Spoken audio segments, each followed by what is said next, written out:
한 계단 올라왔어요. 사우디 아람코랑 자리 바꿈을 했습니다. 처음 있는 일은 아니고요. 종종 있었던 상황입니다. 다만 아직 하락장은 아니기 때문에 들고 주무셔도 됩니다. 언제까지 이 말씀을 드릴 수 있을진 모르겠지만 아직은 그래요. 올해 안에 매도를 해야 된다는 사실을 구독자님들은 다들 알고 계시겠죠. 네, 안녕하십니까. 부자형님 누님들 반갑습니다. 현물 ETF 오늘 상태 나쁘지 않고요. 일단 금리 발표 제 의견을 좀 덧붙이자면 금리 동결 발표까지 약 7시간 55분 55초 지금은 또 50초 8시간 정도 남아 있습니다. 우리 시간으로는 새벽 3시고요. 쟤들 시간으로는 오후 2시입니다. 어찌됐든 금리는 동결될 겁니다. 제 뇌피셜이긴 합니다만 철저하게 데이터를 통한 누구나 예측할 수 있는 그런 상태고요. 여러분들은 오늘 금리 동결, 정확하게는 내일 금리 동결을 예상하시면서 바로 방금 전에 제가 말씀드렸던 이 부분을 반드시 기억하셔야 됩니다. 바로 누구나 예측할 수 있는 금리 동결이다 라는 사실을 말입니다. 누구나 예측할 수 있다는 건 꽤나 중요합니다. 누구나 이미 한 달 전부터 금리 동결을 인지할 수 있었고요. 물론 한 달 전의 수치는 지금보다는 좀 낮긴 했습니다만 그 안에 변동성이 있었다고 하더라도 80%대까지가 마지노선이었고 80%에서는 다시 반등해서 지금은 100중 99, 10중 89도 아니고 100명 중에 99명이 금리 동결을 예상하고 있습니다. 이 말인즉슨 악재이긴 악재인데 금리 동결이라는 건 금리 인상이 아니기 때문에 상대적으로 악재인 것은 맞으나 미리 선반영됐을 것이다. 왜냐하면 누구나 예측이 가능하기 때문입니다. 제가 또 왜 금리 동결이 상대적이라고 표현을 했는지도 인지하고 계셔야겠죠? 당연하게도 지금은 금리 인하냐 아니면 금리 동결이냐 이런 상태이니까 상대적으로 금리 동결이 악재인 것은 맞아요. 물론 상대적으로요. 하지만 절대적으로 보면 어떻습니까? 만약에 금리 인상이냐 동결이냐 우리 2021년, 22년 넘어가서 올라가기 시작한 그 상황을 보자면 금리 동결은 금리 인상보다는 호재예요. 상대적으로. 반대로 금리 인하보다는 악재입니다.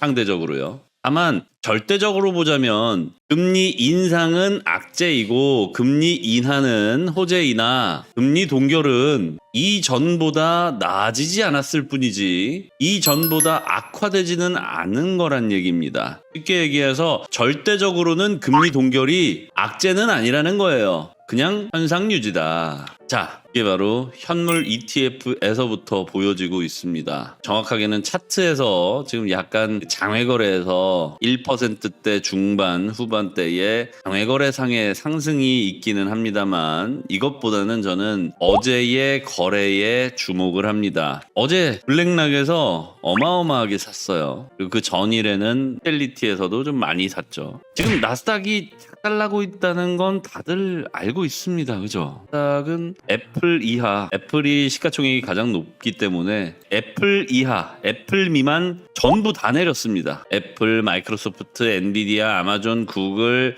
뱅가드 뿐만 아니라 사우디 아람코까지 쭉쭉쭉쭉쭉 전부 다 내렸어요. 그런데 그 와중에 비트코인은 버티고 있으며 심지어 약간 반등하려는 움직임이 포착되고 있습니다. 요즘 들어 제일 많이 나오는 그 주장들이 뭐냐면 나스닥이 떨어지는데 비트는 작살날 것이다 라는 얘기들입니다. 최근에 일주일에서 한 달 가량 사이에는 비트코인이 나스닥을 추종하는 듯한 모습이 종종 보여졌어요. 이제 드디어 분리가 되고 있는 게 아닌가. 조금 이제 여기에 뇌피셜을 더해보자면 나스닥에서 이탈한 자금들이 대체 투자처를 찾고 그곳으로 이동을 하게 될 텐데 그 대체 투자처로 비트코인 ETF가 선택이 된 상황이 아닌가라고 추정을 할 수 있습니다. 물론 이건 뇌피셜이니까 애플 매도자에게 당신 현물 ETF 투자했나요? 아닌가요? 이걸 설문조사한 건 아니지만 대체적으로 나스닥은 다 내리는데 비트코인만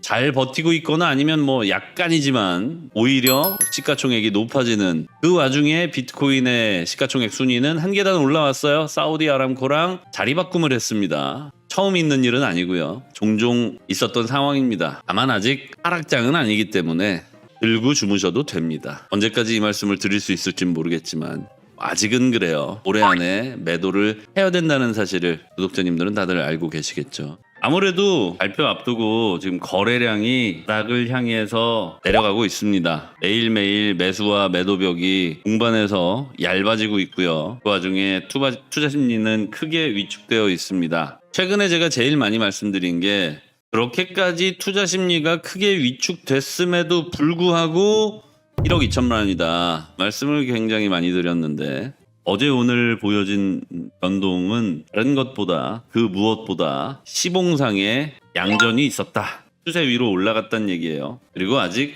4시간 이후 시봉들은 다 추세를 전환하지 못했습니다. 앞으로 그러면 우리가 눈여겨봐야 될 것은 1시간 봉이 아니라 2시간, 4시간, 6시간, 8시간, 12시간 봉이 되겠죠. 근데 오늘은 뭐 아무래도 내일 새벽 3시까지는 금리 때문에 이렇다 할 변곡점은 기대하기는 힘들 것 같아요. 다만 캐시우드 누님 별로 제가 신뢰하지는 않는데요. 오랜만에 또 의견이 비슷합니다. 여전히 강세장이라는 거. 여전히 강세장. 만약에 여러분 지금 하락장이었잖아요. 지금 만약에 우리가 지난 1월 20일 날 두 번째로 10만 달러를 돌파하고 나서 신고점을 찍고 지금이 만약에 그때부터 이미 변곡점을 맞이하고 하락장이다 라고 한다면 차트 자체가 지금과 같은 모양이 아닙니다. 그렇게 될 수가 없어요. 여러분 하락장으로 전환되고 나서 2달 동안 같은 박스에 존재하는 하락장 보신 적 있으십니까? 저는 못 봤거든요. 하락장은 원래 각도가 이렇게 가파르죠. 그런데 지금 현대는요. 그 어떠한 지표들도 지금이 하락장이다 라고 얘기하지 않습니다. 그리하여 제가 신뢰하는 사람의 의견은 아닙니다만 그래도 저보다는 한참 더 유명하신 분이죠. 우리 캐시우드 여전히 강세장이다. 제 의견과 오랜만에 일치하고 있는 것 같아요. 늘상 뭐 이랬다 저랬다 하시는 분이니까 집중할 필요는 없으나 한 번씩 우리가 참고를 할 만도 하죠.